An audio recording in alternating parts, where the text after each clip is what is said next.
روزہ افطار کروانے والا ہے اللہ تعالیٰ اس کی بخشش فرما دیتا ہے. جو بندہ کسی کی افطاری کرواتا ہے روزہ, اللہ تعالیٰ اس کی بخشش فرما دیتا ہے. تو اس کے ساتھ یہ بھی فرمایا کہ روزہ جو ہے افطار کرانے والا اللہ تعالیٰ اسے جہنم سے آزاد کر دیتا ہے.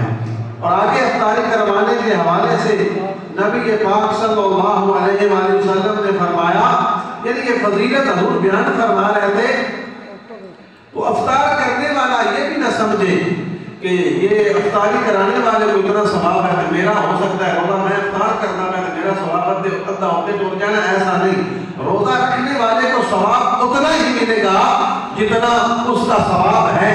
اگر کوئی اسے افطار کرواتا ہے اس کا ثواب اس کو نہیں جائے گا, بلکہ افطار کروانے والے کو اللہ تعالیٰ اس نیکی کا ثواب روزہ رکھنے والے کے برابر عطا فرمائے گا. لیکن جو روزہ رکھنے والا ہے, جو افطار کرنے والا ہے, اس کے ثواب میں کمی نہیں کی جائے گی. اس کے ساتھ جب نبی پاک صلی اللہ علیہ وسلم نے ارشاد فرمایا کہ روزے کی یہ فضیلتیں ہیں جو افطار کرواتا ہے, صحابہ کرام غریب تھے, زیادہ مال نہیں رکھتے تھے, وہ پریشان ہوئے. انہوں نے حضور کی بارگاہ اقدس کے اندر سوال کیا کہ یا رسول اللہ, ہم جو ہیں جو روزہ افطار نہیں کروا سکتے, غریب ہیں, تو ہمیں یہ ثواب کیسے ملے گا؟ ہمیں تو یہ پریشانی لاحق ہو رہی ہے. امیر لوگ تو افطاری کروائیں گے, لیکن غریب جو ہیں ہم پھر ثواب سے محروم رہیں گے. تو نبی پاک صلی اللہ علیہ وآلہ وسلم نے فرمایا میرے صحابہ پریشان نہیں ہونا.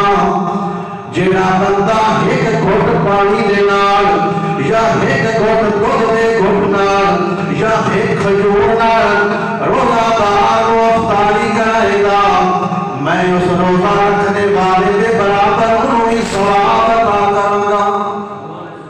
پریشان اس معاملے سے نہیں ہونا, بس ضروری نہیں میں روزہ کو افطار کرانا ہے, اگلے رجا کے کرنا ہے تو کہ افطاری ہونی ہے. ایک گھٹ کھجور ہے, کھجور دے نال ایک پانی دے گھٹ نال تو دے گھٹ نال کے افطار کی کرا دیتا, اللہ تعالیٰ تمہیں اس افطاری کا ثواب روزہ رکھنے والے کے برابر ہی عطا فرمائے گا.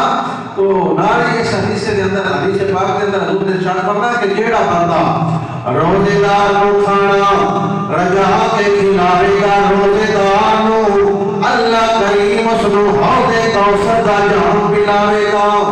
قیامت والے دن میرا اللہ حوض کوثر دا جام پلاوے گا, اور جام ایسا جس میں سوا نیزے تے سورج ہوئے گا. ہر کوئی اپنے گناہ میں ڈوبے یا پسینے گناہ دے مطابق ہوئے گا. اس دن اللہ تعالیٰ روزہ دار نو پیٹ بھر کے کھانا کھلانے والے نو حوض کوثر دا جام پلاوے گا, اور جام ایسا کہ پھر جنت وچ جان لگیا اس کو جنت وچ جان تک اس کو پیاس نہیں لگے گی. تو سورج سوا نیزے تے ہوگا, اس کی گرمی اس بندے کو کچھ نہیں آکھے گی جڑا افطاری کروان والا ہے. اس لیے